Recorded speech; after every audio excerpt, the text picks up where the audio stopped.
Olá a todos, é um prazer tê-los novamente no nosso curso de Distribuição e Desigualdade de Renda. Hoje a gente vai ter uma aula muito importante para todo o restante do curso, é uma aula muito central, porque ela vai mostrar um vetor absolutamente crucial para o tema de desigualdade, que é a discussão da desigualdade de oportunidades. A gente vai falar um pouco sobre isso e as conexões com os problemas abordados pela teoria do bem-estar social, que discute a justiça. Será justo, será injusto? A gente vai trabalhar um pouco esses elementos aqui dentro de uma perspectiva mais ampla e mais crítica.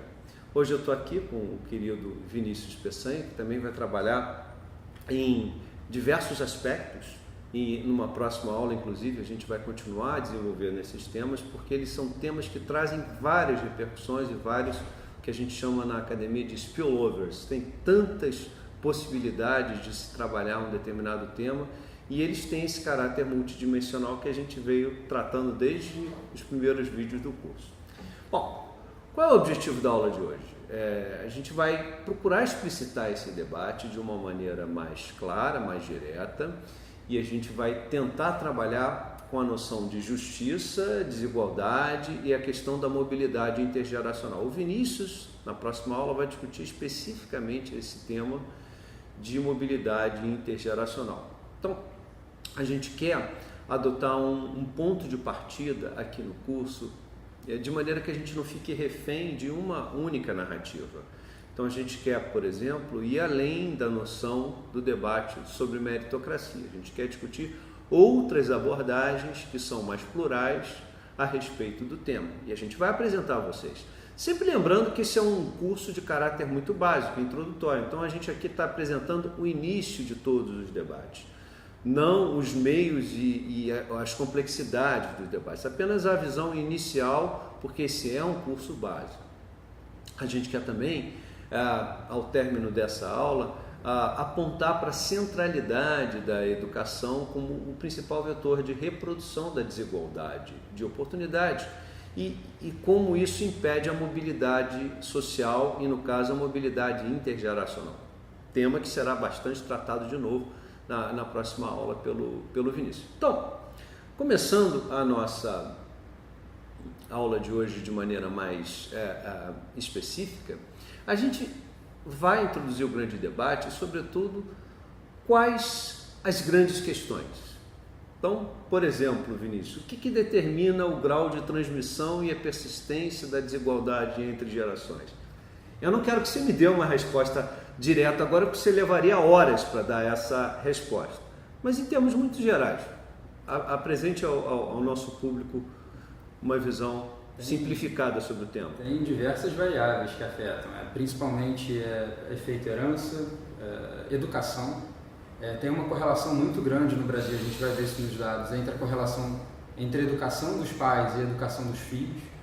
Então, se os seus pais tiverem muitos anos de escolaridade, é muito alta a probabilidade do filho ter muitos anos de escolaridade. Então, tem alguma coisa acontecendo aí que tem essa transmissão. Pode ser uma questão de natureza, pode ser genético e pode ser uma questão de criação. E aí a questão genética, os trabalhos mostram que tem um peso muito menor. Então tem alguma coisa na criação aqui no sentido amplo. O ambiente, o contexto. O contexto familiar. O contexto familiar, criação no sentido, e não só o contexto familiar, aonde essa família está inserida. Sim, então, o contexto geográfico, o contexto climático, tem vários outros contextos. Importa. Então tem um efeito de vizinhança também muito grande. Uhum. Tem uma questão de estrutura familiar. Uhum. Então, geralmente, quando a família tem um núcleo estável ao longo do tempo, isso é muito importante nos resultados de educação, de transmissão. Mas isso é multidimensional.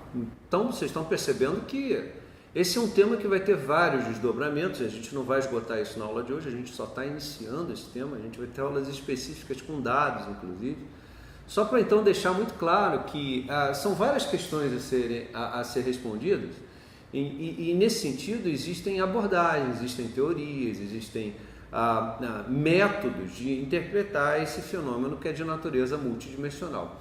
E, obviamente, isso vai ter implicações políticas. Vocês vão ver que esse curso aqui vai ter um módulo específico para discutir a questão política, a dimensão política da distribuição, né? E a gente vai começar a gerar essas conexões desde já para o módulo 4. É claro que, como qualquer tema relevante, isso acaba gerando visões antagônicas e até extremas.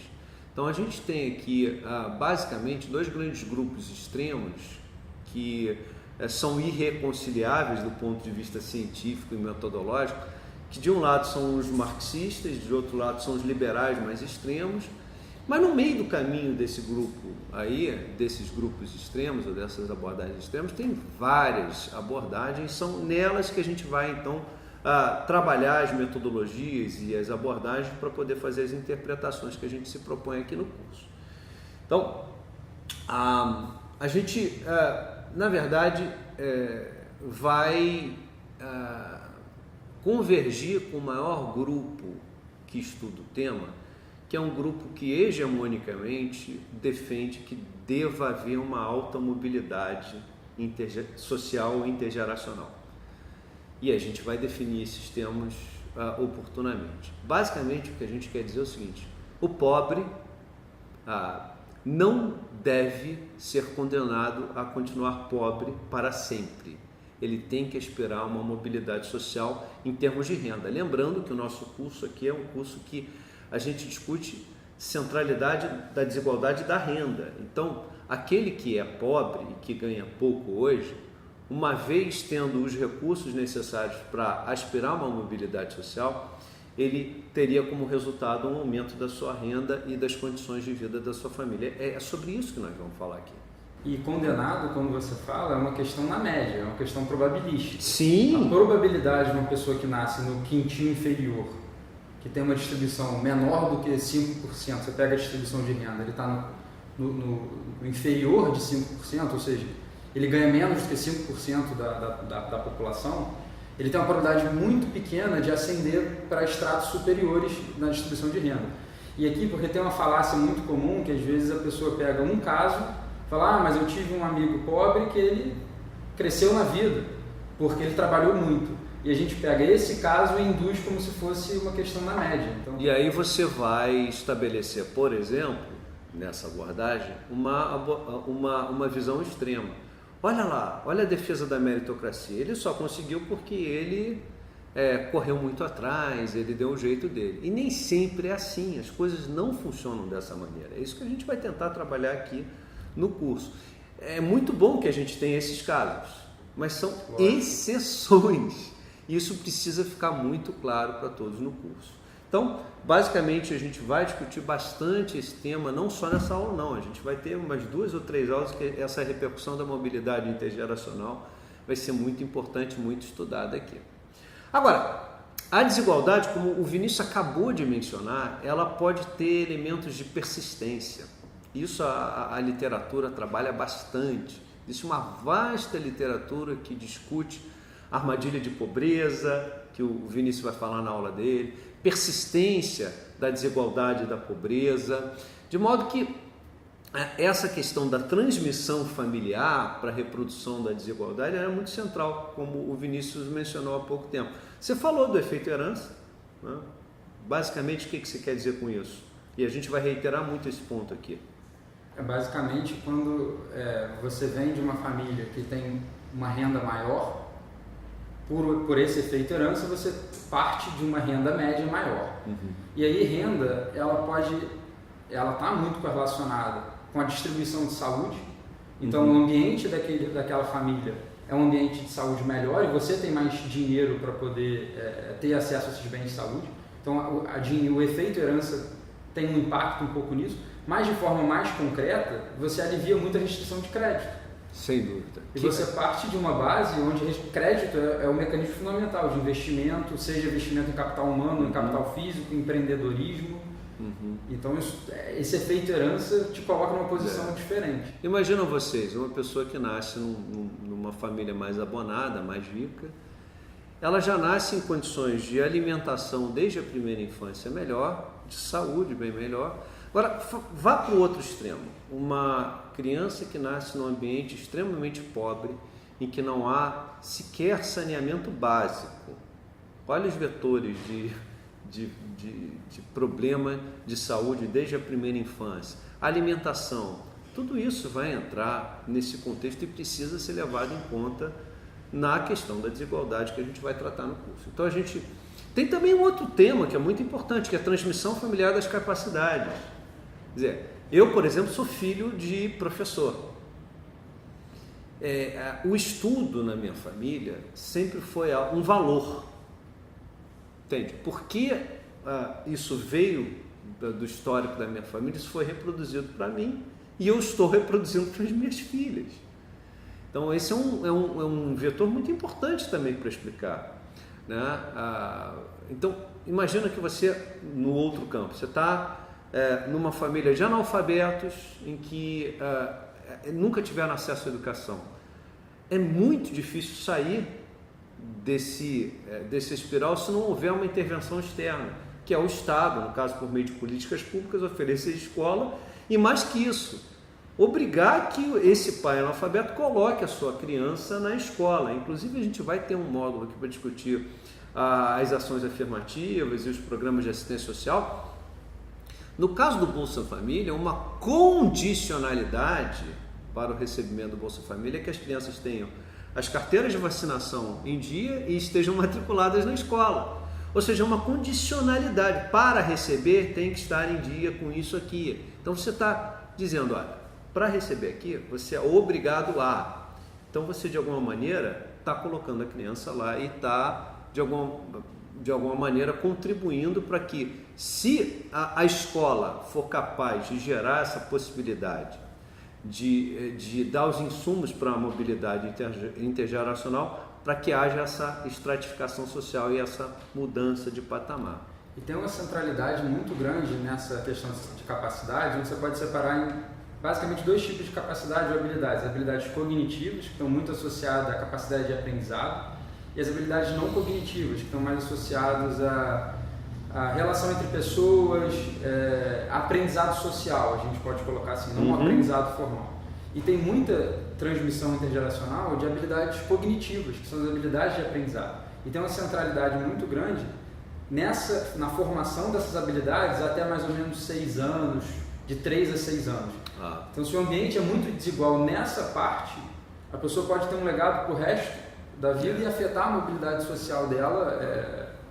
Existe um estudioso que foi prêmio Nobel em Economia que ele realmente centra os seus estudos nessa educação, na potência da educação na primeira infância. Isso o Vinícius deve mencionar nas próximas aulas. Tem um brasileiro com o autor dele, Flávio Cunha. Flávio Cunha, quer dizer, um brasileiro que é estudioso do tema, então é muito importante a gente levar em consideração, e isso a gente vai chamar a atenção aqui no curso, a centralidade da educação básica, é o grande vetor que vai propulsionar todo o demais. Então, desde a creche, o ensino fundamental ali, é muito importante ter um grande zelo no cuidado das crianças e na escola. A gente tem, isso vai ser trabalhado bastante pelo Vinícius, a discussão das armadilhas de pobreza e da baixa mobilidade, a gente vai falar sobre isso também. E a segregação local, uma coisa é o ambiente rural, outra coisa é o ambiente urbano. Uma coisa é um ambiente de uma escola numa área conflagrada do Rio de Janeiro, por exemplo, em que as crianças perdem vários dias de aula por dia, e a outra coisa é uma escola de elite na zona sul do Rio, em outra área do Rio. Estou usando o Rio de Janeiro como uma referência porque nós somos muito desiguais aqui no Rio de Janeiro. O asfalto e a favela geram uma desigualdade muito evidente. E, enfim, a gente vai trabalhar bastante sobre isso no curso. E aí, basicamente, a gente vai entrar numa discussão ou de quem é a culpa ou de quem é o mérito, ou se a gente pode reduzir a questão a abordagens muito simplistas. Então, será que é possível levar em consideração que tudo é devido ao esforço ou ao caráter individual, o mérito dos indivíduos, ou se existem fatores externos fora do controle dos indivíduos e que vão ser responsáveis pela desigualdade? Então nós vamos chamar atenção sobre isso. Por isso que logo no início da aula, vocês lembram que eu falei que é uma aula muito importante, muito crucial, porque hoje a gente está entrando num elemento que é decisivo para a discussão e para a reprodução da desigualdade. E aí então a gente vai um pouco fazer esse conflito da meritocracia com tudo aquilo que você recebe de herança e de contexto favorável ou desfavorável para a reprodução da desigualdade. E aí a gente vai entrar num debate que vai ser mais bem trabalhado numa das aulas do Vinícius, que é o pessoal da teoria da economia do bem-estar, enfim, todo um campo de saber muito, muito focado nesse tema, sobre justiça e bem-estar. E aí, um dos campos extremos das teorias da justiça é justamente a justiça meritocrática, que vai colocar um peso muito grande no esforço do indivíduo e ele seria recompensado em termos financeiros, em termos de renda, porque se esforçou. Aí a meritocracia vai chamar atenção para o mérito próprio. Por outro lado, no debate de justiça é aberto um vetor que é o debate sobre ética e igualdade, em que aí sim a discussão da desigualdade de oportunidades e de resultados vai entrar como um problema e que, de fato, esse campo vai sugerir uma justiça igualitária, que é gerar ou sugerir uma igualdade de oportunidades a todos. E que isso, de alguma maneira, aponta para algumas correções. Para eu gerar igualdade de oportunidades, eu tenho que corrigir algumas coisas. Uma das coisas eu preciso propiciar ao pobre uma educação que seja igual à do rico, ou pelo menos tão boa quanto, para que a gente depois possa começar a discutir os efeitos nas gerações futuras. E aí, o maior campo fértil sobre essa discussão da desigualdade é a educação. Vamos falar muito sobre isso, né, Vinícius? A educação básica, como esse vetor, e em algum momento a gente vai falar também sobre as ações afirmativas. Por exemplo, a gente está fazendo essa gravação na Universidade Federal do Rio de Janeiro. Eu já falei sobre isso, como o papel das ações afirmativas tem trazido um novo público para a universidade, né? São os cotistas, cujo desempenho tem sido tão bom quanto o dos não cotistas. A grande diferença é que esse pessoal, alguns anos atrás, estava fora da Universidade Federal e agora eles estão dentro. E quais as repercussões disso? O que isso vai ter do ponto de vista do significado de resultado? A gente ainda precisa aguardar um pouquinho para ter uma noção dos dados empíricos, mas alguma coisa deve acontecer. E em algum momento a gente vai conseguir captar isso. E tem uma questão simbólica também, a interação com a pessoa que é diferente de você. A gente, como a gente vai discutir na próxima aula, que eu mencionei, a correlação da educação, dos anos de escolaridade dos pais com os filhos é muito alta. Então, quando a gente tem uma possibilidade de um grupo que não tinha acesso à educação superior, no caso, ter acesso, as interações são diferentes. Você para de reproduzir as suas interações no mesmo grupo social, de certa forma, um grupo de renda, para você interagir com um grupo mais amplo. E aí tem uns trabalhos legais, que são trabalhos de campo na Índia, onde eles tentam estudar essa interação entre pessoas diferentes. E eles veem que aumenta muito a coesão social. De certa forma, o mecanismo que eles falam, quando você coloca pessoas de classes ou de castas, no caso da Índia especificamente diferentes, para interagir, você aumenta a empatia. Você começa a ver no outro uma pessoa parecida com você. E isso, se você extrapola para escolhas sociais, isso tem um impacto simbólico e um impacto agregado muito grande. Excelente. Então não é só uma questão de resultado, eles podem até ter nota menor, que não é o caso. Não é o caso. Exato. Mas mesmo que tivesse, tem uma outra dimensão desse estudo que tem que ser levado em consideração, dinamicamente, para os efeitos que vão ser trazidos numa outra geração, possivelmente. Isso vai ser bem trabalhado numa próxima aula, mas fica aqui já aquele docinho na boca da criança, mas o Vinícius vai voltar a falar sobre isso. Então, de novo, a gente vai chamar a atenção durante várias aulas sobre esse caráter central da educação. A educação realmente é um vetor fundamental para essa discussão. A gente quer ir além do debate meramente meritocrático ou individualista. A gente quer ir além.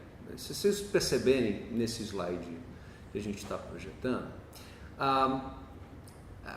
existem elementos que vão além do esforço. O esforço é importante. É importante, ninguém nega isso. Quer dizer, os indivíduos, eles efetivamente têm responsabilidades e têm méritos sobre aquilo que eles estão fazendo. Ocorre que existem circunstâncias diferentes, né? Então, eu sempre sugiro que você faça um exercício de empatia. Imagina que você é uma pessoa que mora numa área conflagrada, que você é pobre, que você não tem acesso à infraestrutura básica de saneamento, você não tem acesso a boa alimentação, a boa saúde. E você coloca a sua criança numa escola pública em que vários dias você não tem aula. Você acha que essa circunstância pode ser ignorada na hora de avaliar o resultado que isso vai levar? Não dá. Então, é o que a gente chama de circunstâncias. Existem resultados que dependem das circunstâncias externas. Isso não está em discussão aqui agora, mas existem países que estão conflagrados em guerra.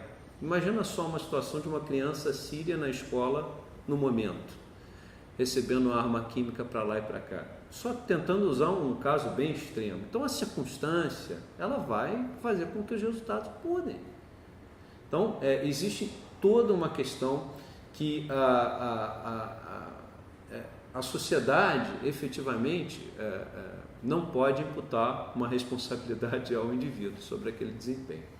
Por outro lado, a maneira de corrigir ou de gerar igualdade no sistema vem das políticas públicas. É um instrumento disponível pela sociedade para lidar com os problemas postos. Então, a gente está, a partir daqui, dizendo, olha, o esforço individual não explica tudo.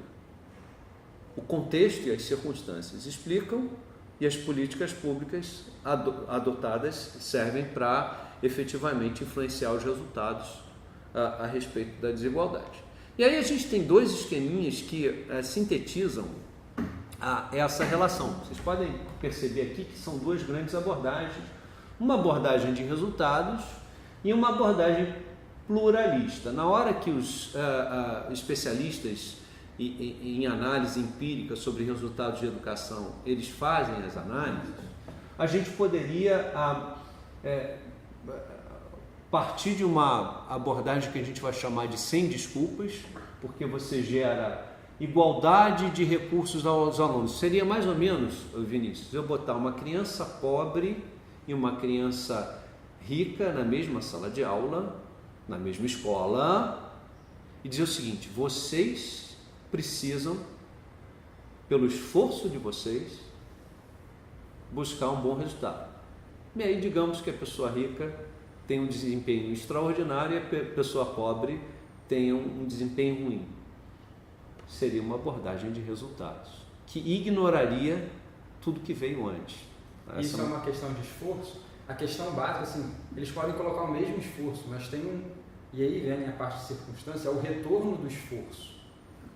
O retorno do esforço para cada unidade de esforço adicional, unidade de tempo que você coloca estudando, qual o retorno em termos de aprendizado? Isso tudo é uma função das capacidades cognitivas, do ambiente. E do efeito herança, porque tudo que aconteceu na vida daquela criança, antes da criança pobre, ela vai ter que estar sempre correndo atrás de um gap. Né? Então, aparentemente, você dá as mesmas igualdades aqui, sem ignorar o que aconteceu antes, e vai cobrar os mesmos resultados, sem desculpas, é a abordagem que a gente vai chamar de... O problema é você inferir que, por uma desigualdade ou um diferencial nos resultados, a pessoa que teve um resultado pior colocou menos esforço. Exatamente. Esse é um problema. Pode até ser. Não é óbvio, não é trivial isso. Não é, exatamente. Já a abordagem pluralista, ela vai chamar atenção que para os diferentes resultados, há a questão das competências, do esforço individual e tudo mais, mas efetivamente a condição social da família vai ser decisiva para explicar os diferentes resultados. Então, assim, a gente precisa entender que existem duas maneiras de abordar o tema. Uma, ignorando o contexto. Outra, levando em consideração o contexto. É mais ou menos esse o caminho que a gente vai trilhar para discutir em aulas seguintes a discussão de mobilidade intergeracional. Tá? Esse debate está até na tese da CIML, que é uma tese recém-defendida muito boa sobre o tema. Basicamente, e aqui é um esquema mais centrado na questão da escola, porque ela vai discutir desigualdade de resultados educacionais. Basicamente, você tem um contexto da escola que te dá os recursos, a infraestrutura, os processos, os projetos pedagógicos. Você tem o aluno, e aí você vai diferenciar a discussão da desigualdade de resultados por cor, classe e gênero. E a escola vai ser um vetor que vai gerar os resultados diferentes. E aí, basicamente, o que essa literatura chama atenção? Que os aspectos socioeconômicos são os mais determinantes para a desigualdade de resultados. Mais até do que de cor e que de gênero, mas os socioeconômicos.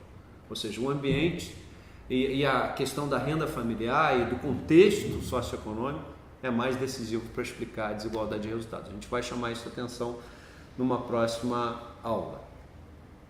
E aí, aqui os fatores estruturais que serão super trabalhados na aula do Vinícius, que virá.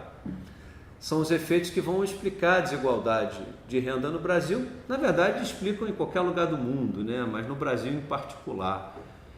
E aí, a primeira linha aqui já chama atenção para a desigualdade, para a heterogeneidade educacional. A gente vai ver que essa questão é decisiva. Discriminação por sexo e cor, gênero e cor, também faz diferença. Distribuição de riqueza, que o Vinícius já trabalhou bastante aqui nessa aula. A diferença entre as regiões. Não queiram, num país complexo como o Brasil, imaginar que os desempenhos são os mesmos na região sul e sudeste do que na região nordeste e norte. Em nenhum aspecto econômico e social haverá homogeneidade, é bastante heterogêneo, por várias razões multidimensionais.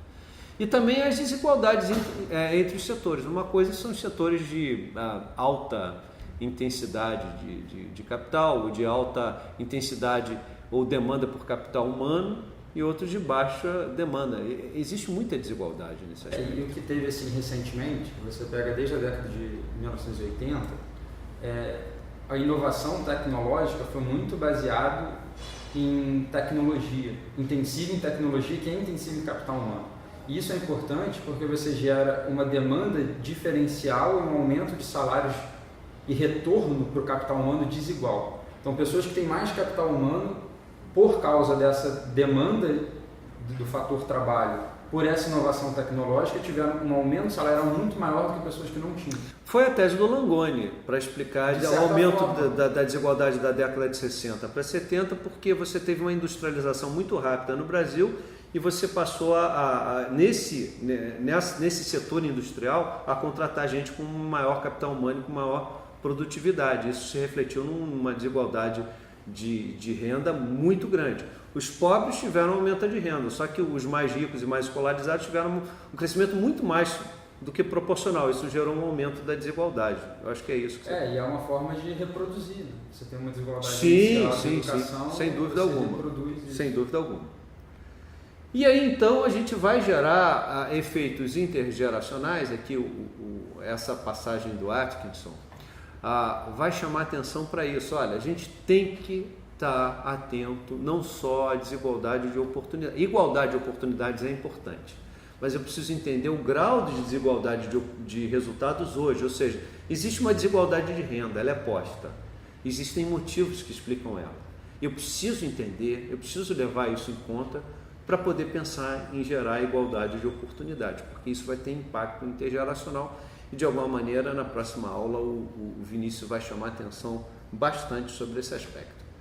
E aí entra naquela discussão, vem cá, é sem desculpa, se eu ofereço às diferentes pessoas as mesmas oportunidades, então ela não tem desculpa para ganhar menos?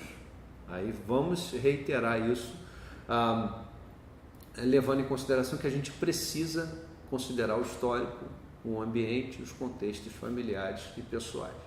Então, se você ignora isso, você entra nessa abordagem que é uma abordagem radical, sem desculpa. Dá a mesma coisa e cobra por mérito o mesmo resultado. É um termo que eu acho horrível que falam recentemente, principalmente no debate muito raso que tem em redes sociais, às vezes a gente vê, fala que é mimimi, que é reclamação, como se as pessoas estão reclamando de boca cheia, que elas têm as oportunidades e elas não aproveitam.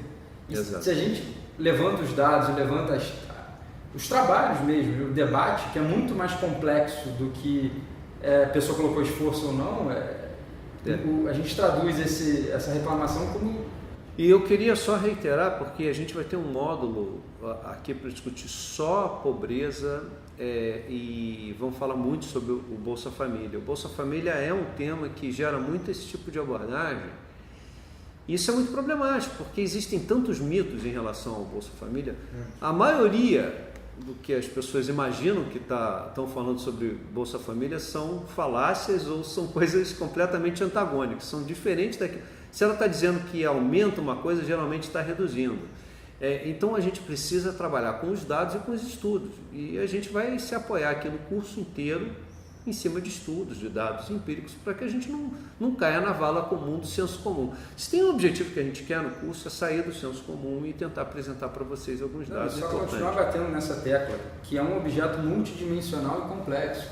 Então, às vezes, nós temos uma experiência que não representa o todo. Então, não que a gente esteja representando o todo, muito pelo contrário, a gente está representando faces desse todo e tentando construir uma abordagem um pouco mais informada não necessariamente, mas um pouco mais uma imagem um pouco mais geral, onde a gente consegue ver o todo um pouquinho melhor do que pegando partes. Esse o objetivo do curso. É tentar dar esse olhar do todo e um caráter mais básico para vocês entenderem o tamanho do problema. Se vocês se interessarem, eu quero desenvolver esse tema. Bom, a gente vai ter as tutorias, vocês podem cobrar da gente algo mais, a gente vai oferecer a vocês alguns guias de estudo específicos, uma revisão de literatura, enfim, a gente vai estar à disposição. E correndo tudo bem, se a gente quiser avançar um pouco num próximo curso, a gente muda de patamar. Aqui a gente quer dar esse retrato geral e básico. Esse é um assunto que pode ser tratado de maneira muito complexa, né? Então, há várias possibilidades de apresentar ao mesmo tempo. Então, o debate no Brasil, a gente fala bastante da desigualdade de oportunidade educacional, a gente vai falar mais isso numa aula adiante, e que efetivamente a gente vai ver que a progressão no sistema educacional depende demais da origem, né? Da origem socioeconômica das famílias, né? E isso vai ser, digamos assim, a mola propulsora para a desigualdade de oportunidades no Brasil. E a maioria dos estudos acaba apontando para essas desigualdades por classe de origem, né? Raça e região. Tem diferencial de várias maneiras. Então a gente, por exemplo, tem um caso no Brasil de educação que é lá do Nordeste, da cidade de Sobral, que é um laboratório impecável de como se fazer corretamente uma abordagem de educação básica. Mas é exceção. E está lá no Nordeste. Não está no Centro-Sul, está no Nordeste. Então a gente precisa levar isso em consideração, e inclusive para o desenho e para a formulação de políticas públicas. Por que deu certo lá e por que não dá certo no resto do Brasil? Acho que tem implicações políticas muito importantes esse debate. E aí a gente também vai falar um pouco sobre isso já na próxima aula do Vinícius, que a gente vai falar mais de mobilidade intergeracional, que é a discussão a transição educacional, que existe uma falta de estratificação educacional, quer dizer, a mobilidade é muito baixa, quer dizer, quem é pobre e tem acesso à escola pública no Brasil, dificilmente consegue, em condições normais, mudar de patamar. Essa é uma questão que a gente vai falar aqui. O grau de mobilidade é muito baixo, a gente vai ver com os dados. Como é difícil essa questão. E é muito difícil não apenas para os pobres em geral, mas se vocês fazem estratificação por cor, a vida do negro pobre ainda é mais complicada ainda. Então a gente vai ver que essas características vão ser fortemente explicadoras das desigualdades de resultados no Brasil, no caso da desigualdade da renda no Brasil. E aí, a gente já vem falando sobre esse problema multidimensional da desigualdade, e isso torna um problema não trivial. Olha aqui, o Vinícius. Desigualdade por causa da área de residência, se é urbano ou rural, se é questão de região, sul e norte.